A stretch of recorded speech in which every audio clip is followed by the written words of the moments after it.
ओम नमो भगवते वासुदेवाय। श्रीमद् भागवत महापुराण के द्वितीय खंड के दशम स्कंद का 20वां अध्याय 20वां अध्याय पढ़ रही हूँ। वर्षा और शरद ऋतु का वर्णन। श्री सुखदेव जी कहते हैं, परीक्षित, ग्वाल बालों ने घर पहुंचकर अपनी माँ, बहन आदि स्त्रियों से श्री कृष्ण और बलराम ने जो कुछ अद्भुत कर्म किए थे, दावानल से उनको बचाना, परलंभा को मारना इत्यादि सबका वर्णन किया। बड़े बड़े बूढ़े गोप और गोपियां भी राम और श्याम की अलौकिक लीलाएं सुनकर विस्मित हो गईं। वे सब ऐसा मानने लगे कि श्री कृष्ण और बलराम के वेश में कोई बहुत बड़े देवता ही ब्रज में पधारे हैं। इसके बाद वर्षा ऋतु का शुभागमन हुआ। इस ऋतु में सभी प्रकार के प्राणियों की बढ़ती हो जाती है। उस समय सूर्य और चंद्रमा पर बार बार प्रकाशमय मंडल बैठने लगे। बादल, वायु, चमक, कड़क आदि से आकाश शुभ्र सा दिखने लगा। आकाश में नीले और घने बादल घिर आते, बिजली कौंधने लगती, बार बार गड़गड़ाहट सुनाई पड़ती, सूर्य, चंद्रमा और तारे ढके रहते। इससे आकाश की ऐसी शोभा होती जैसे ब्रह्म स्वरूप होने पर भी गुणों से ढक जाने पर जीव की होती है।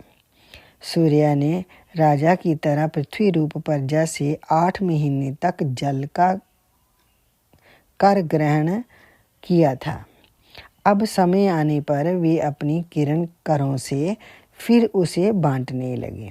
जैसे दयालु पुरुष जब देखते हैं कि प्रजा बहुत पीड़ित हो रही है, तब वह दया परवश होकर अपने जीवन प्राण तक निछावर कर देते हैं, वैसे ही बिजली की चमक से शोभायमान घनघोर बादल तेज हवा की प्रेरणा से प्राणियों के कल्याण के लिए अपने जीवन स्वरूप जल को बरसाने लगे।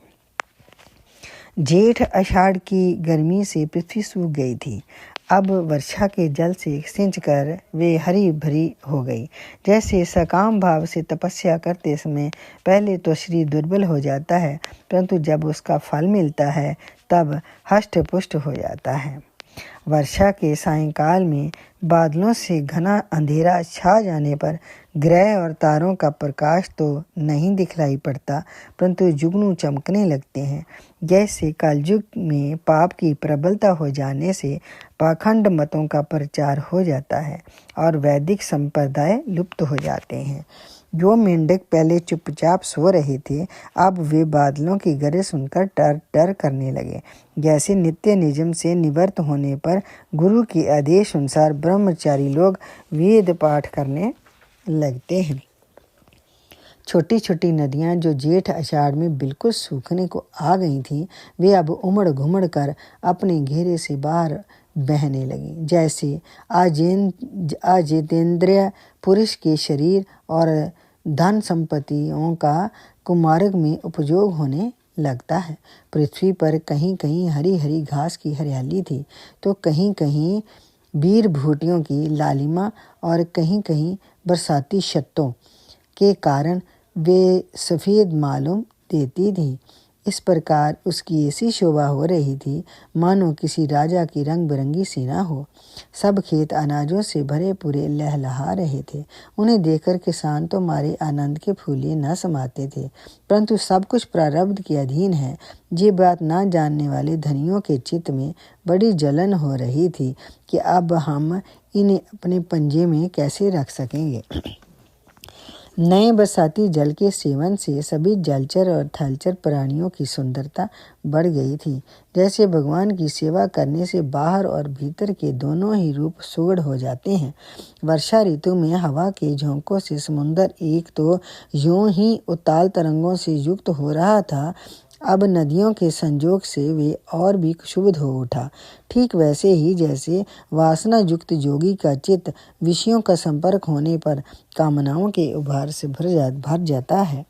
मूसलधार वर्षा की चोट खाते रहने पर भी पर्वतों को कोई व्यथा नहीं होती। जैसे दुखों की भरमार होने पर भी उन पुरुषों को किसी प्रकार की व्यथा नहीं होती जिन्होंने अपना चित्त भगवान को समर्पित कर रखा हो।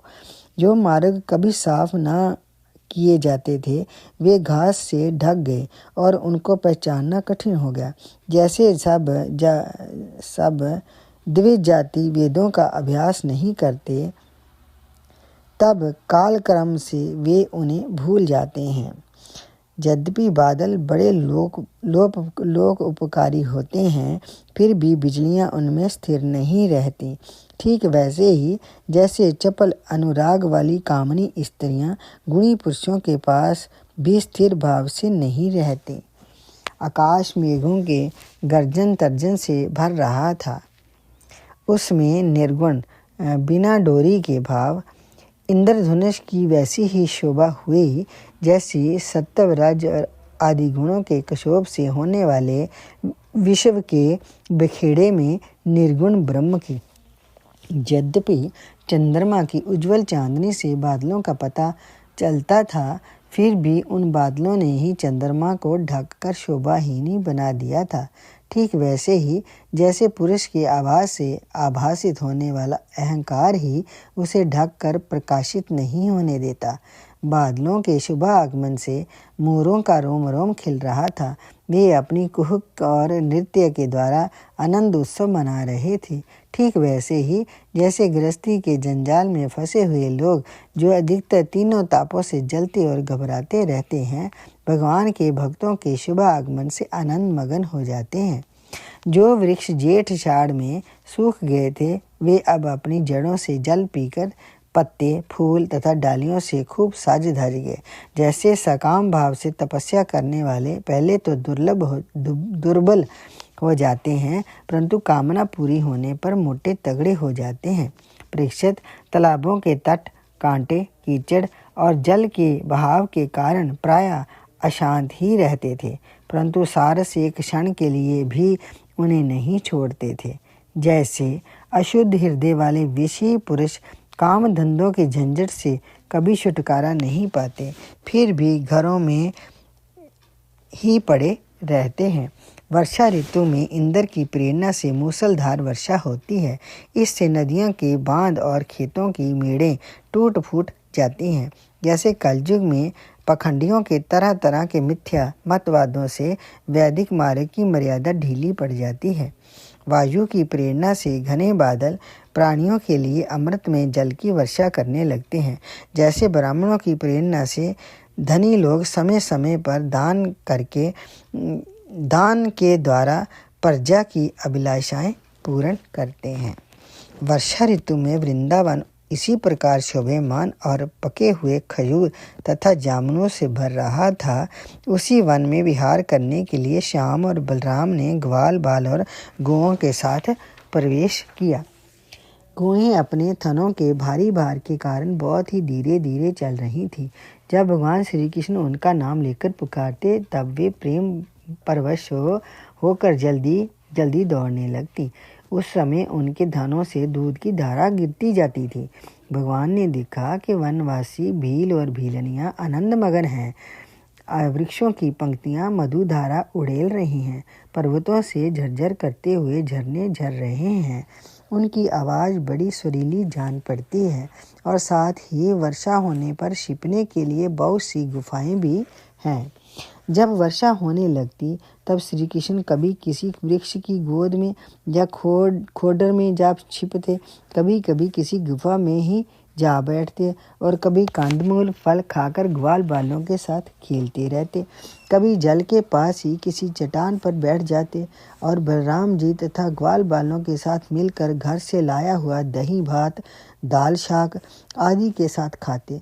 वर्षा ऋतु में बैल, बछड़े और थनों के भारी भार से थकी हुई गौएं थोड़ी ही देर में भर पेट घास चर लेती और हरी हरी घास पर बैठकर ही आंख मूंद कर जुगाली करती रहती। वर्षा ऋतु की सुंदरता अपार थी।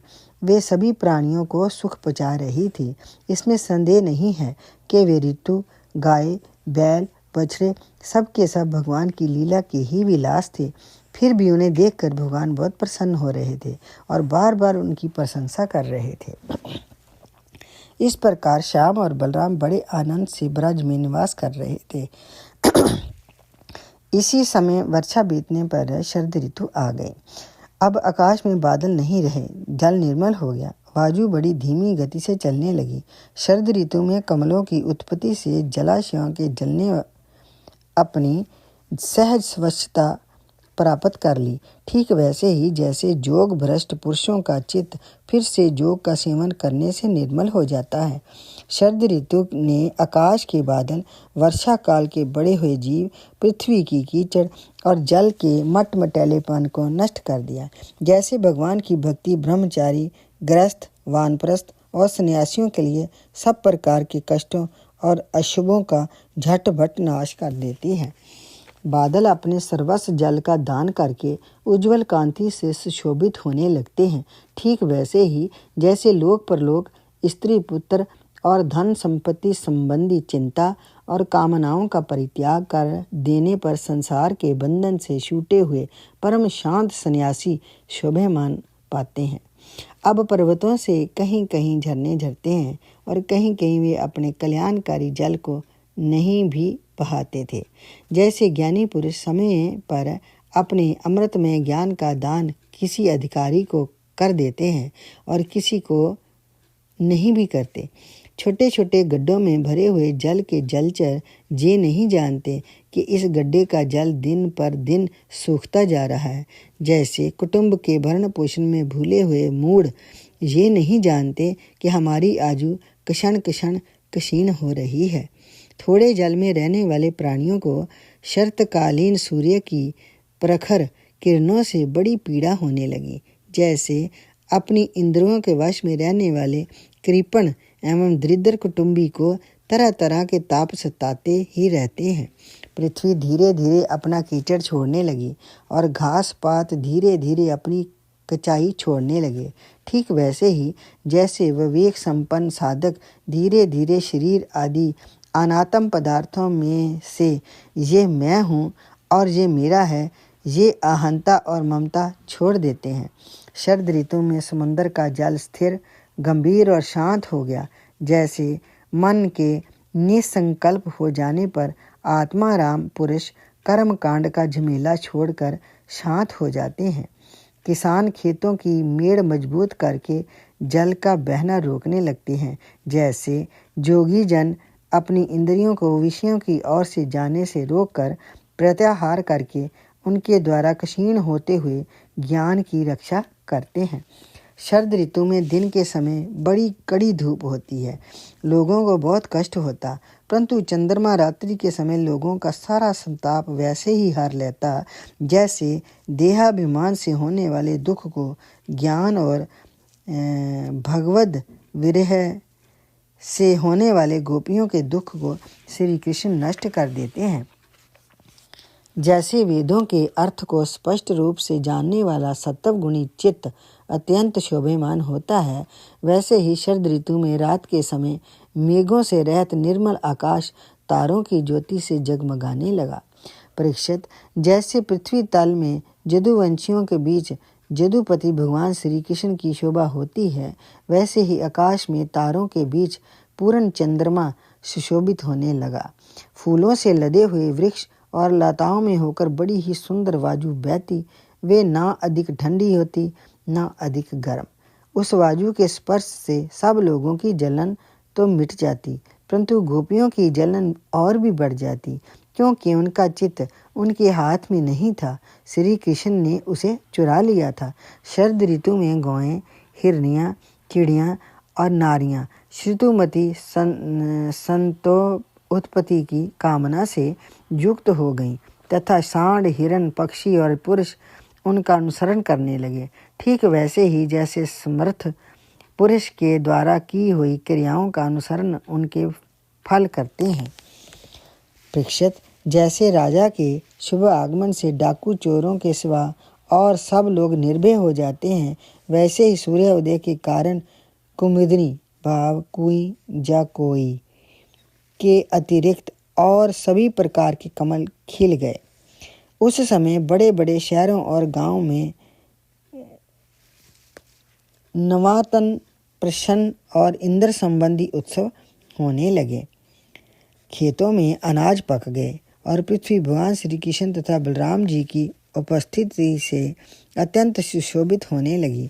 साधना करके सिद्ध हुए पुरुष जैसे समय आने पर अपने देव आदि शरीरों को प्राप्त होते हैं, वैसे ही वैश्य, संसारी, सन्यासी, राजा और स्नातक जो वर्षा के कारण एक स्थान पर रुके हुए थे, वहां से चलकर अपने अपने अभीष्ट काम काज में लग गए। इति श्रीमद् भागवत महापुराण के 10वें स्कंद का 20वां अध्याय संपूर्ण। आरती श्री भागवत पुराण की आरती। आरती अति पावन पुराण की, धर्म भक्ति विज्ञान खान की। महापुराण भागवत निर्मल, सुखमुख विगलित निगम कल्प फल। परमानंद सुधा रस में कल, लीला रति रस रस निधान की। आरती अति पावन पुराण की, धर्म भक्ति विज्ञान खान की। कले मले मथनि त्रिताप निवारणी, जन्म मृत्यु में भव भय हारणी। सेवत सतत सकल सुख कारणी, सुमहो औषधि हरि चरित गान की। आरती अति पावन पुराण की, धर्म भक्ति विज्ञान खान की। विषय विलास विमोह विनाशिनी, विमल विराग विवेक विकासिनी। भगवत तत्व रहस प्रकाशिनी, परम ज्योति परमात्म ज्ञान की। आरती अति पावन पुराण की, धर्म भक्ति विज्ञान खान की। परमहंस मुनि मनि उल्लासिनी, रस हृदय रस रास विलासिनी। भुक्ति मुक्ति रति प्रेम सुदासिनी, कथा कंचन प्रिय सुजान की। आरती अति पावन पुराण की, धर्म भक्ति विज्ञान खान की। ओम नमो भगवते वासुदेवाय।